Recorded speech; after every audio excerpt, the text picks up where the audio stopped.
विदिशा, जैसे कि आप देख रहे हैं कि मुक्तिधाम का ये काग उद्यान देश का इकलौता काग उद्यान मैं कहूँगा। सर्च कर लीजिए आप तो कोई काग उद्यान नहीं मिलेगा। वैसे कौओं के जमावड़ा तो मिल सकता है कहीं भी स्थानों पर। और बहुत खुशी की बात है कि अंतर्राष्ट्रीय रमन मैग्सेसे पुरस्कार से सम्मानित और जलविद देश के डॉक्टर राजेंद्र सिंह जी ने विदिशा आकर काग उद्यान का लोकार्पण किया था। विगत 25 सालों से अधिक मैं बेतवा के श्रमदान कार्यों में, बेतवा की स्वच्छता में लगातार लगा हूं। तभी से काग उद्यान का निर्माण किया है। पशु पक्षी तमाम सब भोजन किए जाते हैं। और जैसा कि अभी तो पितृपक्ष चल रहा है और साफ है कि सनातन परंपरा में ये निर्वहन है कि हम पितरों को सीधे भोजन अगर पहुंचाते हैं तो ये माना जाता है कि काग हमारा सबसे बड़ा एक कारक बने हैं। एक पितरों को कहते हैं कि इस 15 दिनों में अगर इनको भोजन करा दिया जाए तो वो सीधा पितरों तक पहुंचता है। तो ये जो आप देख भी रहे हैं कि नदी में जिस प्रकार से तर्पण कार्य चल रहा है पितरों को लेकर, उसके बाद ये भोजन आहार भी कराते हैं सारे जो यहाँ के अपने पितरों परिजनों की याद में। तो विदिशा का मुक्तिधाम एक अनूठा मुक्तिधाम है जहाँ काग उद्यान बना है। और आप देख भी रहे हैं कि लगातार कागों की संख्या के साथ गौरैया भी है, गिलहरी भी है, पशु पक्षी भी है।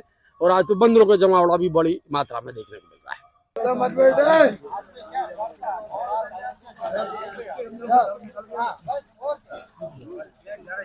पितृपक्ष में कौओं का बड़ा महत्व है।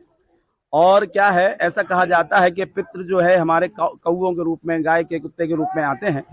तो ये विदिशा में एक बड़े सौभाग्य की बात है कि मुक्तिधाम में एक काग उद्यान बना हुआ है और यहाँ लोग अपने पितरों के नाम से भोजन कराने नित्य आते रहते हैं। 365 दिन यहाँ कौओं को कुछ न कुछ लोगों के द्वारा खिलाया जाता है। हमारे पूरी मुक्तिधाम सेवा समिति के जो मनोज पांडे जी हैं, उनकी पूरी टीम इस काम में लगी रहती है।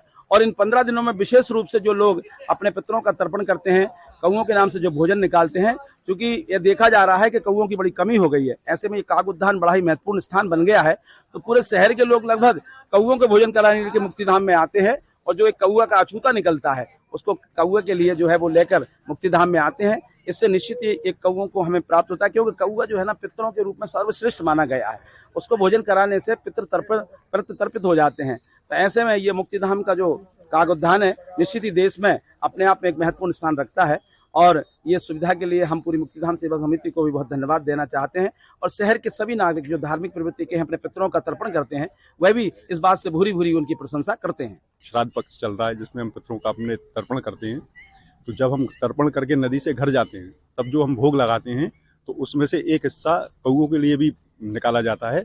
और हमारे शास्त्रों के अनुसार ऐसी मान्यता है कि जो कौओं के लिए भोग लगाया जाता है वो अगर उसे कौए खाते हैं तो वो हमारे सीधे पितरों को लगता है।